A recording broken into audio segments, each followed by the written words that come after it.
เข้าบ้านแล้วเด้พี่น้องบ้านนี้ เข้าห้องแล้วเอาพี่น้องเบิ่งพุ่น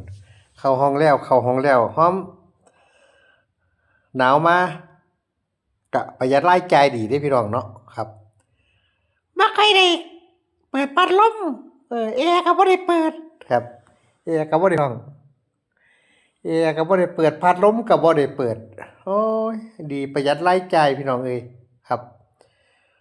ประหยัดรายจ่ายมื้อนี้ เข้าบ้านแล้วครับอาบน้ำแล้วพี่น้องบัดวนเวียนถามข่าวกันบัดนี้เฮ้ยข้อยก็บ่มีเวียกเนาะก็ทักทายพี่น้องไปซั่นล่ะกินแลงกับหยังครับมื้อนี้ครับ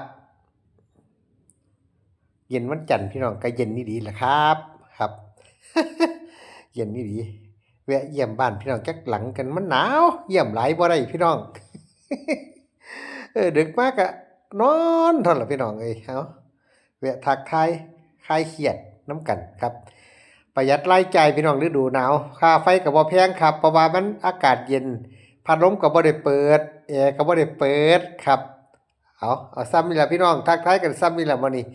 ตรากตรำทำงานทั้งวันพี่น้องก็ขอให้พี่น้องพักผ่อนแล้วก็กินข้าวแล้วก็พากันนอนมีความสุขคือกันกับผมนั่นล่ะครับมื้อนี้ก็บ๊ายบายครับ ตอนค่ำมานี่ทักทายเตเว่นพี่น้องเอ้ยมันหนาวย่านพี่น้องเขานอนก่อนขอบคุณนะครับเด้อ